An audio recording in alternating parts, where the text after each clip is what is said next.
From claims of healings and visions to the world's most inexplicable events, whether you're a believer or a skeptic, the truth is always worth the hunt. EWTN Radio presents The Miracle Hunter with Michael O'Neill. Welcome to the Miracle Hunter radio show on EWTN Radio. This is Michael O'Neill.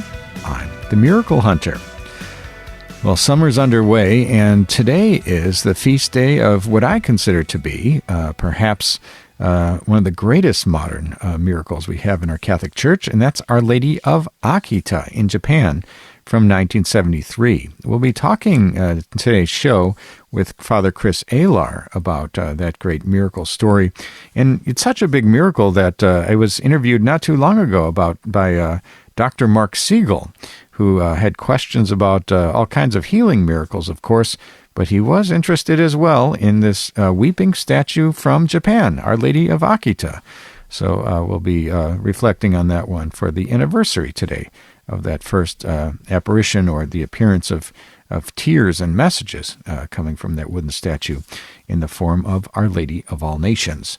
We'll also be talking about Father Augustus Tolton, the first African-American priest. We'll be speaking with Joyce Duriga, the author of The Church is the True Liberator, her book about Father Augustus Tolton, and she appeared in the episode of They Might Be Saints about Father Augustus, so we'll be talking to her later in the program. And check out my television series, They Might Be Saints, which airs every Wednesday at 8 a.m. Central Time.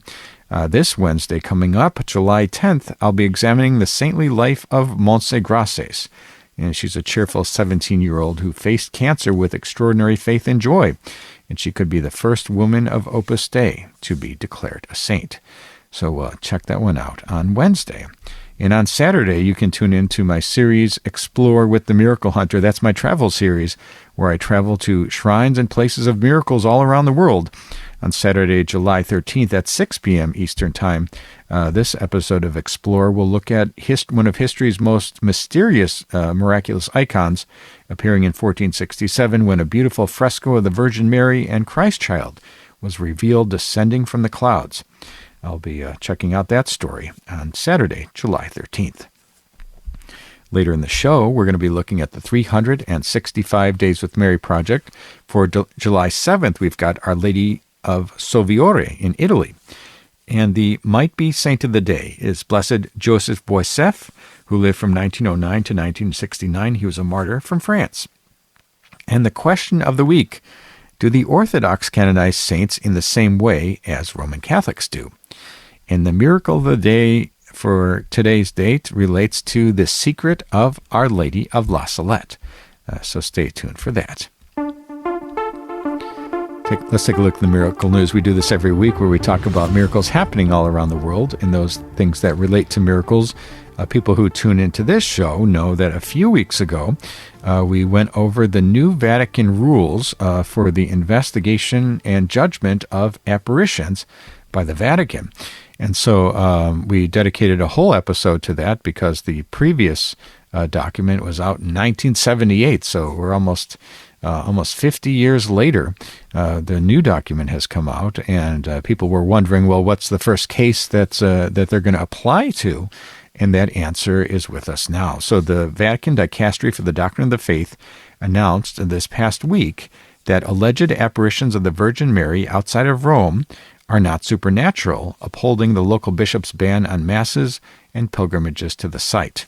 So the communique from the Dicastery for the Doctrine of the Faith on June 27th confirmed the legal validity of an Italian bishop's decree that the supposed apparitions in Trevignano Romano, a town about 30 miles northwest of Rome on the shores of Lake Bracciano, are not supernatural. It is one of the first known decisions from the Vatican's Doctrine Office on Marian apparitions since they issued the new norms for discerning alleged apparitions last month. The Vatican's intervention is in regards to the claims that self-styled visionary Gisela Cardia and her husband Gianna, who reported alleged apparitions of the Virgin Mary, Jesus, and God the Father. And the events reportedly began after the couple brought back an image of Our Lady of Peace from Medjugorje in the year 2014. According to Gisela Cardia, the image not only weeps blood but also multiplies food and relates a message on the third day of each month. It also happens on the 25th with the visionaries of the apparitions in Medjugorje. Cardia, who created a non-profit association that accepts donations and whose chapel was closed by the Trevignano city government, brought together numerous faithful and priests for prayer meetings at the site, which were not authorized by the church. And last year, the local bishop, Bishop Marco Salvi of Civita Castellano, he issued a statement asking the faithful not to attend the events with Cardia. And so the DDF statement recognized the legal validity of Salvi's decree, both regarding its negative judgment on the alleged apparition, constate non supernaturalitate, and for the restrictions it placed on worship connected with the site. The quote is, "May the Blessed Virgin Mary, the Mother of Jesus, Mother of the Church, and our Mother, restore peace and serenity in view of the spiritual good of the faithful of the parish of Trevignano Romano and the people of God who are throughout the diocese of Civita Castellano." That's what the DDF document said. And so this is the very first case that I've seen where we see the document that was just released by the Vatican applied in full force to the judgment of a local bishop. Of course, we'll be waiting in the future to see if the Vatican will ever rule positively on an apparition, but they have this down to rule out the negative case, or rule the negative in this case. So that's the miracle news for this week. Stay connected to the Facebook page of The Miracle Hunter, where you'll see reports of the latest miracles and miracle-related items from all around the world. Let's take a look at Catholic Pub Trivia. We do this every week where we ask a trivia question and give out a prize to an emailer who writes in with the correct answer. And last week we had the question, the General Roman calendar celebrates 4 Marian apparitions, Fatima, Lourdes, Guadalupe, and which 4th apparition? And that answer is, coming right up on our calendar, July 16th, Our Lady of Mount Carmel. And that, of course, relates to the apparition of St. Simon's Stock in Aylesford, England. We filmed an episode of Explore there just a year ago, and so that'll be coming out soon on EWTN television. The question for this week, we're talking about Father Augustus Tolton, the first African-American priest who in the United States and who's a venerable on the path to sainthood. There's talk of him having some miracles, in fact, that could lead to his beatification. The question is, what is the name of the African-American who has most recently been recognized by the Catholic Church as venerable here in the United States? So we're looking for the most recent venerable who's African-American in the United States. If you think you know that answer and want to win the prize, the image of the faces of Mary, send me an email to miraclehunter@ewtn.com, and maybe you'll win that prize, and answers and winners will be posted on the show page on miraclehunter.com. We need to take a short break, but when we come back, we're going to be talking with Father Chris Alar about Our Lady of Akita, that amazing weeping statue from Japan. Stay with us for that.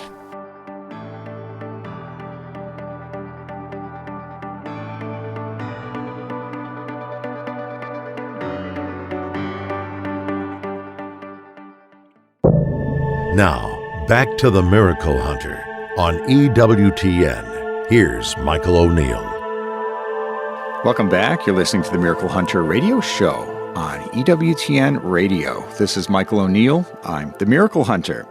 When we talk about miraculous phenomena in the history of the Church, we have various cases that do not have scientific validation or testing, especially when we talk about cases of Marian apparitions or locutions where messages are received by a mystic attributable to the Virgin Mary.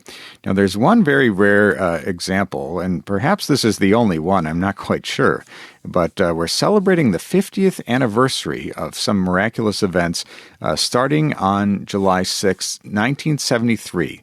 Of course, I'm talking about Our Lady of Akita in Japan. Messages received by Sister Agnes Sasagawa, a nun who had hearing loss, and then her hearing came back, and she received 3 messages of the Virgin Mary, all amidst a weeping statue with 101 times weeping tears and bleeding through the hand. So it's a fascinating phenomenon that's been validated by science, approved by the local bishop, both the phenomena and the messages, which are quite controversial. and challenging. We're so excited today to be joined by Father Chris Alar from the Divine Mercy Shrine there in Stockbridge, Massachusetts. He recently gave a talk that caught my attention about Our Lady of Akita in Japan, and I wanted to get his take on this amazing phenomena that happened 50 years ago and that we're still talking about even today. Welcome to the program, Father Chris. Thank you. God bless you.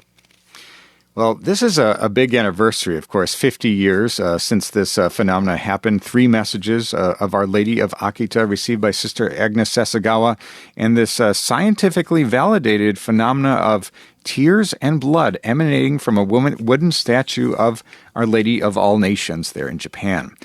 Talk to us a little bit, paint the details of what happened starting on July 6th. Yeah, what an amazing gift from Our Lady. This, as you said, started in July 6, 1973, which I found was unique because it happened shortly after Roe v. Wade. And it seemed that these were some of the most dire of all the warnings that Our Lady has given us.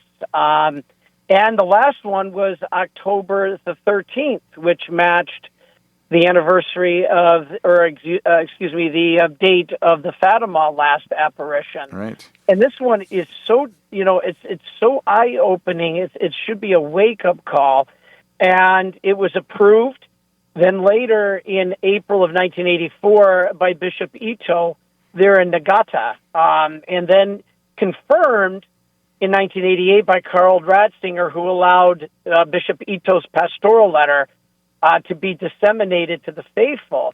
Bottom line, what happened there in this message, Our Lady warned us to stop offending our Lord, and that there would be, if we didn't, an event worse than the deluge.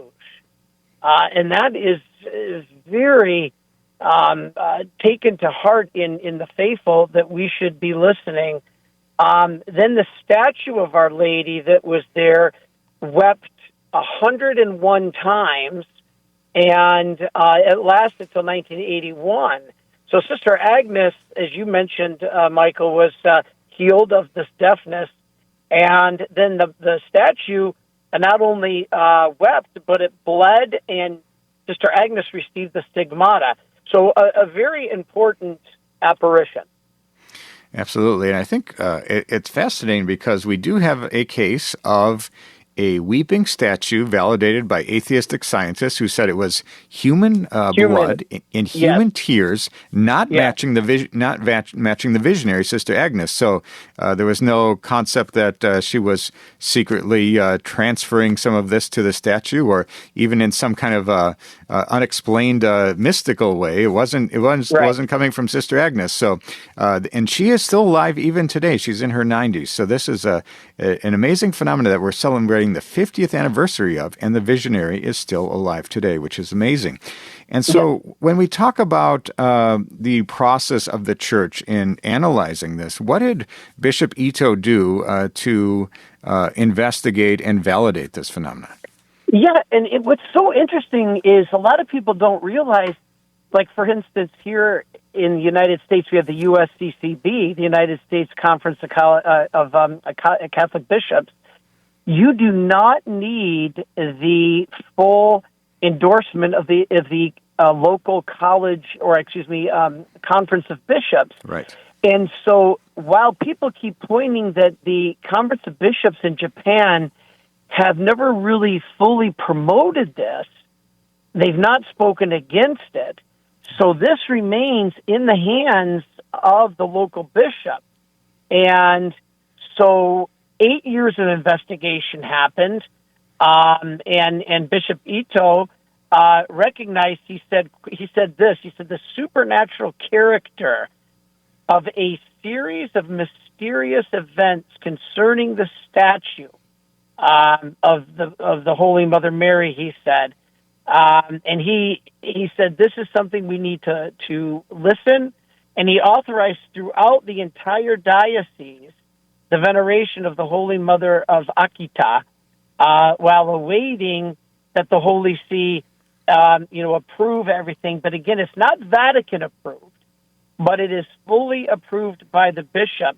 So then later Ratzinger, as I said, allowed the letter of the bishop to be disseminated, and individuals such as the former ambassador to the Philippines, of the Philippines to the Holy See, I think his name was Howard D., right. And I got to meet his daughter.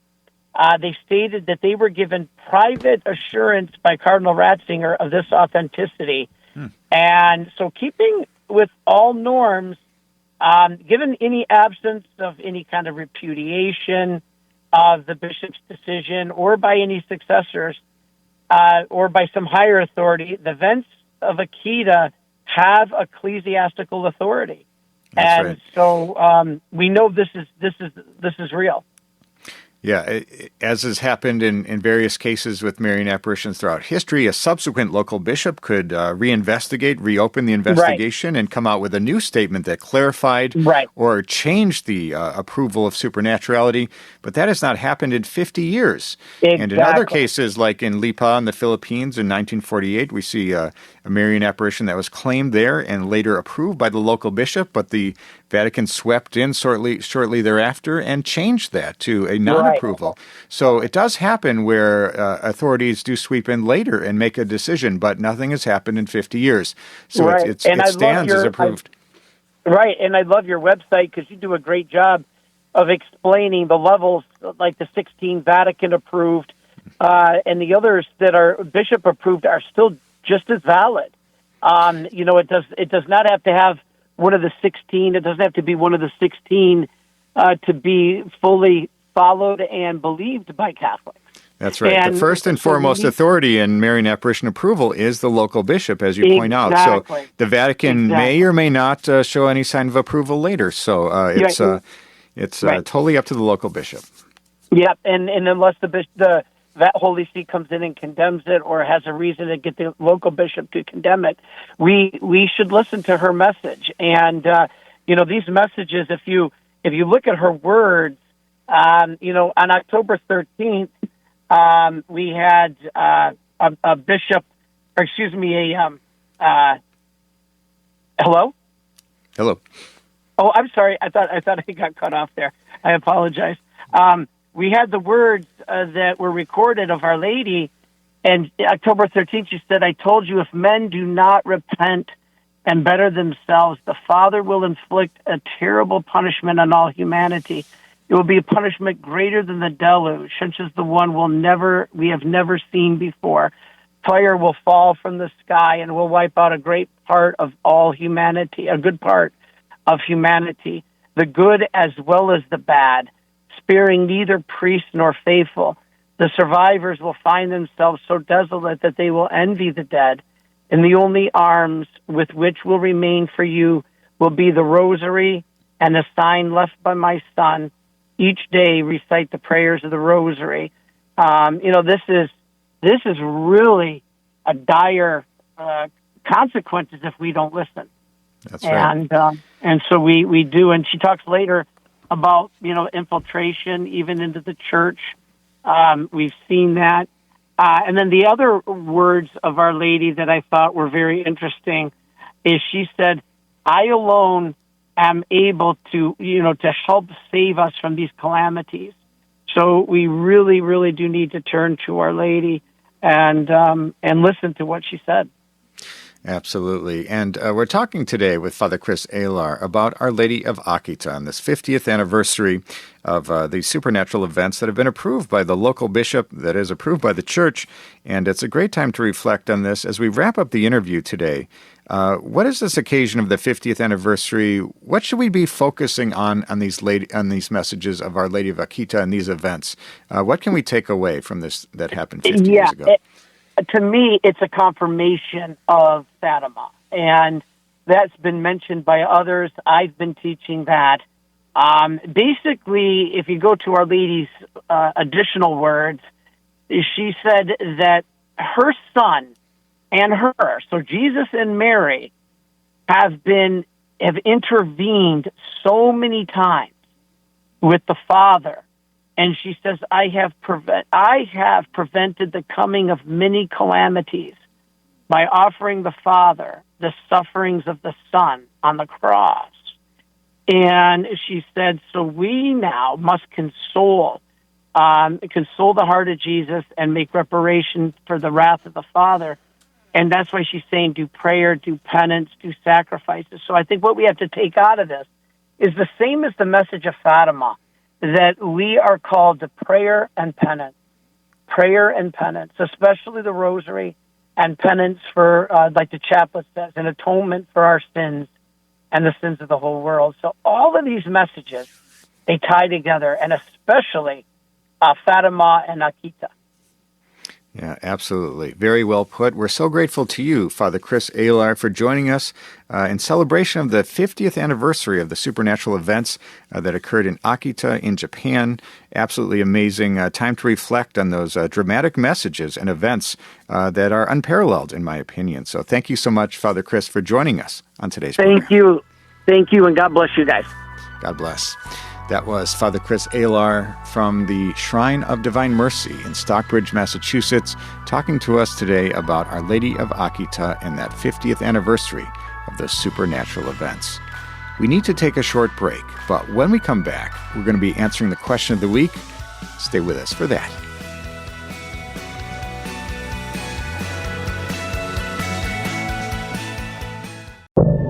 Now, back to the Miracle Hunter on EWTN. Here's Michael O'Neill. Welcome back. You're listening to the Miracle Hunter radio show on EWTN Radio. This is Michael O'Neill. I'm the Miracle Hunter. I love getting your questions. People write in from around the world with questions about miracles happening in today's world and those that have happened centuries ago. And I like getting the questions via email, and my email inbox fills up each week with some interesting topics. But I also like doing the question and answer when I give presentations. I travel around the country maybe 20 times a year, and I give a presentation at local parishes or events or at shrines. And I usually talk for about 45 minutes. These days, I've been speaking a lot about Eucharistic miracles to line up with the Catholic revival. But I also do a question and answer afterwards. I love hearing what people are thinking about. I love their questions. And so a question sent to me via email is, do the Orthodox canonize saints in the same way as Roman Catholics do? And that comes to us from Samuel C. in Illinois. Well, thank you, Samuel, for that question. And it's a good one. I think the Catholic Church has probably the most, it does have the most developed process for saints of all the Christian churches, for anybody who would recognize a saint. And if you go to the Orthodox Church of America website, this question is addressed, and it says, no Orthodox Church has developed a system as detailed and legalistic as the Church of the West, and such a development would in fact be highly undesirable from the point of view of the Orthodox tradition. And the process is done on the local level. And so that's the update on what the Orthodox Church does. Of course, they recognize many of the same early saints as Roman Catholics do. But in later years, they have a different process. And, of course, the Church has continued with her process along the way. So thank you, Samuel, for your question. And if you have a question for the Miracle Hunter, you can send me an email to questions@miraclehunter.com, and maybe I'll be answering your question on the air next week. Let's take a look at the 365 Days with Mary project, where we do this every week, where we look at the Marian devotion of the day as it lines up exactly to the day's date. We all know Fatima, Lourdes, and Guadalupe. Fatima, May 13th, Lourdes, February 11th, or Guadalupe, December 12th. But would you believe each and every day in the calendar year, there's a different Marian devotion that lines up exactly to that date. That's the day of the miracle, that's the day of the feast day, the day of the building of a basilica, some way that Mary is celebrated each of the days around the year. And so for today's date, we have for July 7th, we have Our Lady of Soviore in Italy. And the story goes, as the Lombard hordes approached in the year 641, villagers of Soviore, they buried their statue of the Madonna and fled toward the Mediterranean. 100 years later, on July 7th, 740, the parish priest was hunting at dawn when he noticed a dove fly into a hole. Unsuccessful in uncovering the spot, he returned the next day with 3 helpers with shovels who unearthed a wooden statue. When the priest tried to carry it home, it was too heavy to move, so he left it there. And the following day, people found the statue had moved to the top of a nearby chestnut tree. When it repeatedly returned after being removed, the villagers built a chapel at that very spot, and the statue was crowned on August 10th, 1749. Nostra Signora di Soviore is celebrated on the Feast of the Assumption, August 15th. And that is Our Lady of Soviore from Italy, and today's date, July 7th. Let's take a look at the miracle of the day. We've been doing this in recent weeks where we talk about the miracle as it lines up exactly to the day's date. And it's not necessarily a miracle in this case. We're talking about Our Lady of La Salette, that famous Marian apparition from 1846 in La Salette in France. Melanie Calvat and Maximine Giraud were the 2 shepherd children who were tending their sheep, and they saw a glowing globe of light, and a beautiful weeping woman was wearing a high headdress of roses, a silver robe, and white shoes, and a golden crucifix hanging from a chain around her neck. And she sat on a rock where she related how the offenses of men, such as not reverencing the name of God and working on Sundays, would result in calamities, including a potato famine that later happened, and disease. And so we talk about the date of July 3rd when we say Cardinal Boland, the Archbishop of Lyon, he was skeptical about these apparitions, and he made Maximine and Melanie, the 2 visionaries, they were forced to record the secret to each of them in the presence of church officials and deliver their statement to the bishop. On July 6th, 1851, Melanie rewrote the secret to fix a chronological error that she identified in her original, and she resubmitted her statement to the bishop. And so that is the event from today's date, from 1851.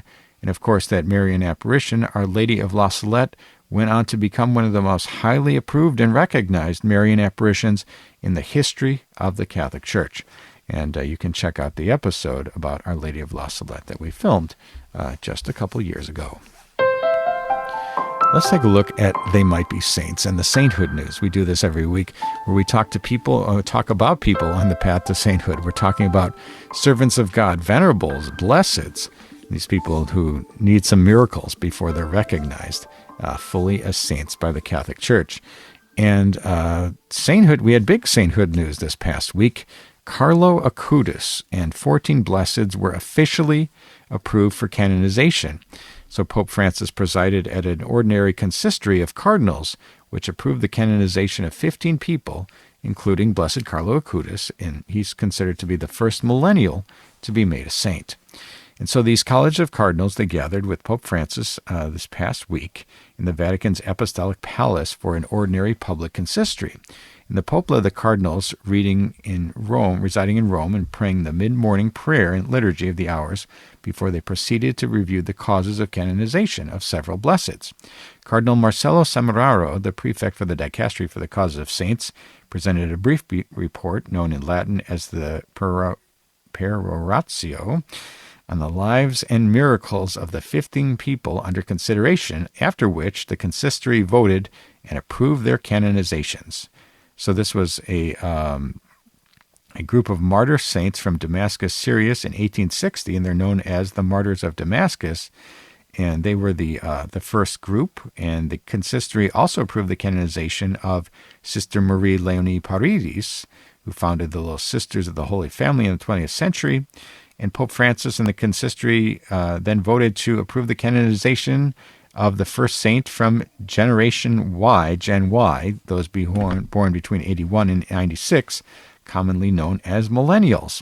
Blessed Carlo Acutis will be claimed as saint during the 2025 Jubilee, possibly along with other canonizations. He's born to Italian parents in London, and he was a web designer who died from leukemia at the age of 15 in Monza in Italy. And he was known for his devotion to Eucharistic miracles and Marian apparitions, which he cataloged on a website that he designed. And according to the Peroratio, Blessed Carlo was, quote, welcoming and caring towards the poorest, and he helped the homeless, the needy, and immigrants with money he saved from his weekly allowance. And so that is the big news about Carlo Augutus. We all knew this was coming, but it's official now that the consistory has now approved the canonization, and now we just wait for that feast day, or the canonization date, I should say, and I hope to be there myself. Let's take a look at the Might Be Saint of the Day. We do this every week where we talk about the people on the path to sainthood and how they line up exactly to today's date. So for today's date, July 6th, Blessed Joseph Boissiel, who lived from 1909 to 1969, was a martyr from France. And he was born on December 20th, 1909 in Lot-le-Roi in France, and he was born to a poor peasant family, and he was baptized on the day of his birth. His father died when he was just 14, and Joseph studied at the junior seminary on the Isle of Jersey, and then went on the Isle of Berder in France, and he was considered a very ordinary student and not very intelligent. However, he was very pious, hardworking, and had other qualities of a good spiritual leader. And so he was sent to study in Liège in Belgium and La Brosse in France, and he made his solemn oblation on September 29th, 1935, and was ordained a priest in 1937. Joseph was one of the first missionaries in Laos, arriving in 1938, and he worked with the Hmong communities in the mountain province of Giang on the border of Vietnam, and he won the admiration of the local people by hard work and care for the sick. In 1945, he was captured by World War II Japanese troops and imprisoned in Vinh, Vietnam, in conditions that nearly ruined his health. Freed after the war, he returned to Laos in 1946, and he found that the mission had been destroyed and immediately set to work to reestablish and rebuild it. In 1949, he helped found the minor seminary of Park San. He returned to the mountains to work with the Hmong people, but the warfare between the French forces and communist guerrillas in the region caused him to return in 1957 to help the refugees. And the group was attacked and killed by communist guerrillas on the road. He was shot in the head while driving on July 5th, 1969, on the road near Hat El Et in Laos, and the killers set his wrecked car on fire, and his body was buried so badly, it was almost burned so badly, it was almost unrecognizable. He was declared venerable by Pope Francis in June of 2015 in a decree of martyrdom, and also beatified by Pope Francis.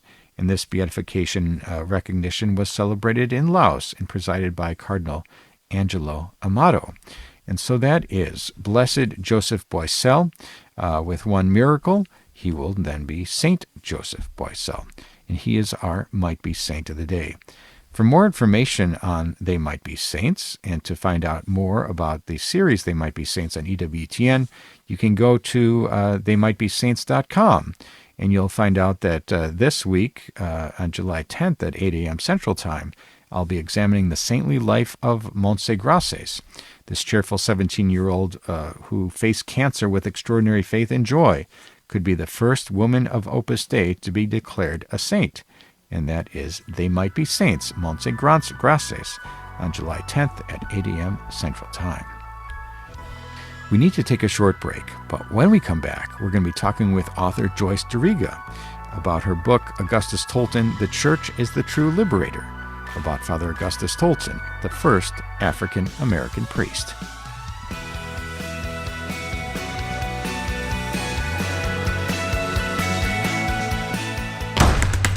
Now, back to the Miracle Hunter on EWTN. Here's Michael O'Neill. Welcome back. You're listening to the Miracle Hunter radio show on EWTN Radio. This is Michael O'Neill. I'm the Miracle Hunter. People who tune into this show know that I love talking about future saints, future American saints specifically, and I do a program on EWTN called They Might Be Saints. We've done about 20 episodes or so of various Americans on the path to sainthood. We're talking about servants of God, venerables, blesseds, before they have all their miracles and are declared saints by Rome. One of my favorite episodes that I got to do, and I got to film in Chicago, I call it my own city here in Chicago, was about the Father Augustus Tolton, the first African American priest. And we had a number of excellent interview subjects on that program who really made it a very special program, and I was so excited to do it. And one of those guests was Joyce Duriga, the author of Augustus Tolton, "The Church is the True Liberator." And we welcome her back to the program today, Joyce Duriga. Hi, Mike. How are you doing? Good. It's good to have you back on. And I always like talking about Father Augustus Tolton. I think he's a future saint that many Americans are excited about, and they need to know more, and the word needs to get out on him. And I think it was a fun project to work with you on the episode of They Might Be Saints, and with Bishop Perry as well. So that's a big deal, I think, someday when he will be declared blessed and saint. Why do you think, in your opinion, that Father Augustus Tolton has sort of inspired such interest over these recent years? I think because of the holy life he led in the face of great adversity, right? He was born into slavery, and then his mother fled with him and his siblings to Illinois, and then, but there was still a lot of racism at the time. The Civil War hadn't been over yet. He had to work in poor conditions, and then, just trying to get to be a priest, even to be educated in the Catholic faith and such. It's just he had a ton of adversity, and then he never lost his faith. He didn't. There were some at the time that followed him who would leave the church or become very despondent, or some turned to alcoholism and things like that. But he never lost that passion and that belief that the church, as I have subtitled the book, is the true liberator for freed Black folks in the United States and people of all color around the world. So I think he's just a truly holy inspiration for many people. Absolutely. Let's talk about the subtitle of your book, "The Church is the True Liberator." Where did that come from, and what does that mean for you? It came from talks he gave. He gave a lot of talks with that title because when he went to study in Rome, he really got steeped in the church's history, and the church has always taught that, it hasn't always practiced it, but the church has always taught that there's color doesn't matter or class doesn't matter, and he would have seen that down the ages. The church has spoken out against slavery and whatnot, and so he learned that. So he was convinced that the Catholic Church was the true church for all Black people in the United States, and so he spoke on it all the time, and I really think it's a wonderful thing to meditate on because we're so flawed, and the church is built of living stones, and the church owned slaves, and or people in the church owned slaves and such. But it's a good thing to meditate on because to realize that the church doesn't have distinctions against race or class or maybe disabilities, that kind of thing. Yeah, absolutely. And I think one of the very interesting aspects of the life of Father Augustus Tolton is how he found his vocation. I think that he went through some incredible challenges and obstacles to get there. And of course, being the first African-American priest, it's kind of it's nobody would doubt that that's true. I think that he went through an incredible journey. Can you talk a little bit about that? Like, where did his vocation come from, and how did he get going with that, with so many obstacles in his way? Well, the priests in Quincy, and many of them, well, they were all white, really supported him and helped foster his vocation. He was always a faith-filled child. Apparently the slave owners were Catholic, and then they educated their slaves in the faith. So his mom was by all intents and purposes, a very holy woman too. And so he was always visiting, stopping by the church when he was going to work and different things. And the priest sort of took him under their wings and really noticed that he would have a vocation to the priesthood and started forming him in that, with that goal in mind. And then the Franciscans in particular took him in. They had a college down in Quincy, and they took him into the college to start teaching him the things that, like German and Latin and things you have to know in the priesthood. And also, they really took over writing to all the seminaries in the United States at the time to try and get him entered. Unfortunately, none of them would take him, but they eventually got him accepted to the college in Rome, so he was able to go there. But he knew, he would know that he would be the first openly black priest in the United States. The Healy's were biracial, but didn't identify with their African descent. But so he would be the first one. And at the time, he thought he was going to Africa, but then he got sent back here to be a missionary. And I always think about that too, how lonely and scary that might be. Like, yeah, you're excited you're going to go back and see your family and back to your home country, but you're also going to be the first black priest in the United States. And what's that going to be like? And we're talking today with Joyce Duriga, author of Augustus, Tolton, The Church is the True Liberator. What was that like? I mean, that had to be quite a shift for him, being mentally prepared to go to Africa, learning some cultural and language aspects as he was going to head out, and then they switched him to go back to his hometown. What was that like for him? How did people receive him there? Initially, with great fanfare and great love. Like, they had people went and met him at the train. They decorated the church, and they just, by all accounts in the newspapers and stuff, they talked about how beautiful the Mass was and really just raved about, apparently he was a good preacher, raved about his preaching skills, and they started flocking to his church. And that's kind of where the problem started, because it really was the jealousy of his brother priests who saw both white people and black people going to his church, and they would worship together. And Bishop Joseph Berry, who's our the postulator of the cause, talks about he was a man ahead of his time because whites and blacks both worshiped together in his churches, and that was a problem for the local priests. So they started making life difficult for him, which is what eventually led him to leave Quincy and come to Chicago.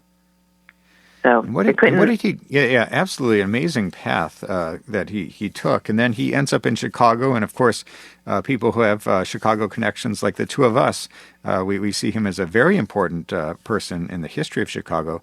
Tell us about his time in Chicago. What did he do there? Well, he was given the ministry to minister to all the black people in Chicago. So he was, and he was also asked to build a church, which took a while. Like, he had to raise money. He would often go speaking to raise money to help build the church. But the congregation grew really fast. It started off with, less than 100 people, and then after a couple of years, he had several hundred people come into the church. But he was also, there's an area in Chicago called Bronzeville, which was because of the color of people's skin who were living there, and that's where he was living, and that's where the church was. And so we know that he also ministered to non-Catholics, and it was, people talked about being able to see like an ordained minister who looked like them. And so, just like in Quincy, he spent hours and hours in the confessional, and his mom moved here with him, and his sister came, and they all lived together until his sister ended up getting married. But it's just everything that I read for this book. Like, there was even in the Chicago Tribune at the time, they did profiles on the ministers to the black community, and his had the most amount of text. It was the most glowing. They talked about him being very charismatic and just very poised, and even the Archbishop at the time, excuse me, put him in charge of different things. He was celebrating a big anniversary, and Father Tolton was put in charge of the children who would come and sing and different things. So he was, I think that's kind of how he got run down, and his health got really poor because he was always kind of burning the candle at both ends kind of thing. And today's the anniversary of his funeral in Chicago, as you probably know. Amazing. Yeah, what an incredible life he lived. And I think so many people are excited about his canonization cause. And of course, we interviewed Bishop Joseph Perry in the program on They Might Be Saints about that, and he's spearheading that cause. And what an exciting pursuit to see if he can be named the first African-American saint. And right now he stands as venerable, meaning his life of heroic virtue has been examined and validated by Rome, and so they formally decreed that some years ago. And now they're in the stage of looking for a miracle. With one miracle, he'll be declared blessed. A subsequent miracle, he'll be declared a saint. Where do things stand with his canonization cause right now? Well, the Vatican was here, or people from the Vatican were here about a year ago investigating one of the miracles. So there is some hope and forward movement that it might not be long before he can be beatified. So we're hopeful. Bishop Perry's convinced that it'll happen in our lifetime. And I really think it could, I do, and I do think the Vatican has put a high priority on the sainthood cause. So at the first opportunity, I'm sure with a validated miracle, they'll be moving it forward. And as we wrap up the interview today, for people in our modern age that is so split by racism and other challenges, what can we learn from Father Augustus Tolton? Why is he a good intercessor for us, and why is he a good model for us? I think it kind of goes back to the subtitle of the book, The Church is the True Liberator. That's something that we can be inspired by. We can model his witness. I think he would be very sad with the way the world is today, that it hasn't changed too much since he was his time. And, we even have, I think we as communities religious communities can think too, look to him, as an inspiration, because oftentimes, at least here in Chicago, we have our ethnic churches or our black churches or our Polish churches, and they're just supposed to be churches, right? Where we're all coming together and welcoming each other. So I think he's a real inspiration in that way too for the church in the United States today. Absolutely. And the name of the book is Augustus Tolton, The Church is the True Liberator. Where can people find this book? You can go on Amazon.com or Liturgical Press is the publisher. So you could go to Liturgical Press. I think it's litpress.org. Wonderful. Well, thank you so much, Joyce Duriga, author of Augustus Tolton, The Church is the True Liberator, for joining us on today's program. Thanks for having me. And that's all the time we have for today's show. If you missed any of this episode or want to catch up on past episodes, you can go to EWTN.com/radio. Check out the audio archives or download the free EWTN app. I'd like to thank our guest today, Father Chris Alar, talking to us about Our Lady of Akita, and Joyce Duriga, who talked to us about Father Augustus Tolton. Check out my episode of Explore with the Miracle Hunter, Genetzano, on Saturday, July 13th at 6 p.m. Eastern Time. One of history's most mysterious and miraculous images appeared in 1467, when a beautiful fresco of the Virgin Mary and Christ Child was revealed descending from the clouds. I'll be investigating that story. And I'd like to thank you for joining me today on Miracle Hunter, where from claims of healings and visions to the world's most inexplicable events, whether you're a believer or a skeptic, the truth is always worth the hunt. Talk to you next week.